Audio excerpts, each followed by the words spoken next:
आज आपण साखरेऐवजी गुळाचा वापर करून अतिशय स्वादिष्ट आणि पौष्टिक ओल्या नारळाच्या वड्या बनवणार आहोत. गुळामुळे वड्यांना नैसर्गिक गोडवा, सुंदर रंग आणि अप्रतिम चव मिळते. कमी साहित्यामध्ये आणि अगदी सोप्या पद्धतीने ही पारंपरिक रेसिपी तुम्ही घरी सहज बनवू शकता. या वड्या गुळामुळे नैसर्गिक गोड, अगदी मऊ, रसाळ आणि तोंडात टाकताच विरघळणाऱ्या तयार होतात. कमी वेळात, कमी मेहनतीत आणि कोणत्याही कृत्रिम गोड पदार्थाशिवाय ही पारंपरिक रेसिपी सहज बनवता येते. रेसिपी आवडली तर लाईक करा, हाईप द्या आणि चॅनेलला सबस्क्राईब करायला अजिबात विसरू नका. नमस्कार, सानवीज हेल्दी रेसिपीमध्ये सर्वांचे मनपूर्वक स्वागत. चला तर रेसिपीला सुरुवात करूया. इथे मी 2 नारळाचा किस घेतलेला आहे. या वाटीच्या प्रमाणानुसार बरोबर 4 वाट्या भरलेला आहे. मी इथे ओल्या खोबऱ्याची मागची ब्राऊन साल असते ती काढलेली नाही, तसाच किसून घेतलेला आहे. तुम्हाला हवं असल्यास मागची साल काढून तुम्ही खोबरं वापरू शकता. खोबऱ्याचा किस 4 वाटी घेतलेला होता, त्यासाठी बरोबर त्याच वाटीने 2.5 वाटी किसलेला गूळ घ्यायचा आहे. खोबऱ्याच्या वड्या बनवण्यासाठी गॅसवरती कढई ठेवलेली आहे. कढईमध्ये 2 चमचे तूप घालायचं आहे. तूप घालत असताना कढईच्या बाजूने असं सोडायचं आहे, म्हणजे कढईला व्यवस्थित सगळीकडे तूप लागलं जातं आणि मिश्रण जास्त प्रमाणात कढईला चिकटणार नाही. आता तुपामध्ये खोबऱ्याचा किस घालायचा आहे. खोबऱ्याचा किस तुपावरती 2-3 मिनिट छान परतून घ्यायचा आहे, म्हणजे मग त्याच्यातील मॉइश्चर थोडंसं कमी होतं आणि खोबऱ्याची वडी जास्त दिवस टिकण्यासाठी मदत होते. खोबऱ्याचा किस साधारण 2 ते 3 मिनिट मी छान तुपावरती परतून घेतलेला आहे आणि आता इथे तुम्ही पाहू शकता थोडंसं खोबऱ्यातील मॉइश्चर देखील कमी झालेलं आहे. आता या स्टेजला याच्यामध्ये किसलेला गूळ घालायचा आहे. खोबऱ्याच्या वड्या करत असताना गॅसची फ्लेम ही मीडियम ठेवायची आहे, कारण यामध्ये गुळाचा वापर केलेला आहे आणि गूळ लगेचच करपू शकतो. त्यामुळे गॅसची फ्लेम अजिबात मोठी करायची नाही. गूळ घातल्यानंतर सतत मिश्रण हलवत राहायचं आहे, नाहीतर खाली लागण्याची शक्यता असते. 2-3 मिनिटांनंतर गूळ वितळायला सुरुवात होते. तुम्ही ते पाहू शकता. आता 2-3 मिनिटांनंतर गूळ वितळलेला आहे आणि मिश्रण आता थोडंसं ओलसर झालेलं आहे. गूळ वितळल्यानंतर गुळाचं थोडंसं पाणी तयार होतं. हे पाणी आपल्याला पूर्णपणे आटवेपर्यंत शिजवून घ्यायचं आहे.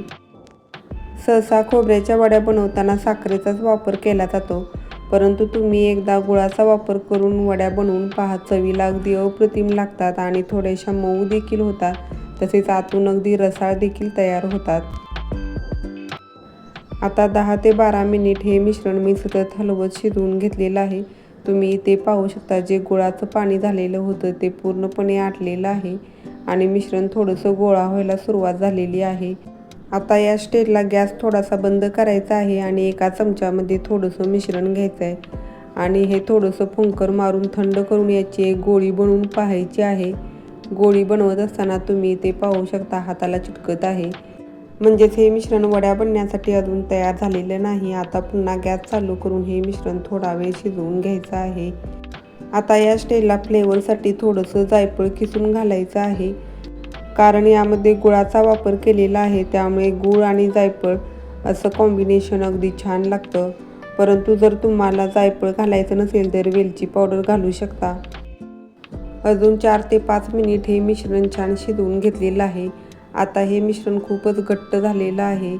आता पुन्हा गॅस बंद करायचा आहे आणि पुन्हा चमच्यामध्ये थोडंसं मिश्रण घेऊन थंड करून त्याची गोळी बनवून पाहायची आहे. तुम्ही इथे पाहू शकता, याची लगेचच गोळी बनत आहे आणि गोळी बनवत असताना देखील हाताला चिटकत नाही आणि थोडंसं प्रेस केल्यानंतर अगदी व्यवस्थित सेट होत आहे, म्हणजे हे मिश्रण तयार आहे. आता हे वड्या थापायला घ्यायचं आहे. इथे मी एका ट्रेला तुपाने ग्रीस केलेलं आहे, त्यामध्ये आता हे सर्व मिश्रण घालायचं आहे. तुमच्याकडे जर बटर पेपर असेल तर तो देखील या ट्रेमध्ये तुम्ही ठेवू शकता किंवा तेलाने देखील ग्रीस करू शकता, त्यामुळे वड्या सहज निघतात. आता हे मिश्रण व्यवस्थित पसरवून घ्यायचं आहे. मिश्रण थोडंसं गरम आहे, त्यामुळे एखाद्या चमच्याने किंवा स्पॅच्युलाने व्यवस्थित पसरवून घ्यायचं आहे आणि त्याला एकसारखी लेवल करून घ्यायची आहे, म्हणजे मग वड्या अगदी दिसायला व्यवस्थित आणि एकसारख्या दिसतात. लगेचच वरून गार्निशिंगसाठी इथे मी पिस्त्याचे काप घातलेले आहेत. तुम्ही तुमच्या आवडीनुसार काजू, बदाम किंवा पिस्ता कशाचेही काप घालू शकता. आणि एखादी सपाट प्लेट घेऊन थोडंसं प्रेस करायचं आहे, म्हणजे अगदी व्यवस्थित सेट होतं. हे मिश्रण थोडंसं ओलसर असताना चाकूने कट देखील करून घ्यायचं आहे, कारण एकदा का मिश्रण सेट झालं की पुन्हा व्यवस्थित याचे काप पडत नाही. त्यामुळे थोडंसं ओलसर असतानाच हे कट करून घ्यायचं आहे. आता हे मिश्रण 2 ते 3 तास सेट होण्यासाठी ठेवायचं आहे. आता 2 ते 3 तासांनंतर मिश्रण पूर्णतः कोरडं झालेलं आहे आणि व्यवस्थित सेट देखील झालेलं आहे. आणि तुम्ही ते पाहू शकता, अगदी सहजरित्या याची वडी निघालेली आहे आणि वडी खाली अजिबात चिकटलेली नाही. मी तुम्हाला ही वडी तोडून दाखवते. अगदी सहजरित्या ही वडी तोडली जाते. अशा पद्धतीने सर्व वड्या व्यवस्थित काढून घ्यायच्या आहेत. आपण सुरुवातीलाच याला कट मारलेले होते, त्यामुळे अगदी सहजरित्या या वड्या बाजूला निघतात. या वड्या दिसायला इतक्या सुंदर दिसत आहेत, त्याचप्रमाणे चवीला देखील अगदी अप्रतिम लागतात. तुम्ही देखील एकदा गूळ घालून खोबऱ्याच्या वड्या या पद्धतीने बनवून पहा. तुम्हाला सोप्या पद्धतीने गुळाचा वापर करून बनवलेल्या खोबऱ्याच्या वड्याची रेसिपी आवडली असेल तर रेसिपीला लाईक करा, हाईप करा आणि चॅनेलला सबस्क्राईब करायला अजिबात विसरू नका. पुन्हा भेटूया अशाच नवनवीन रेसिपीज घेऊन. तोपर्यंत धन्यवाद.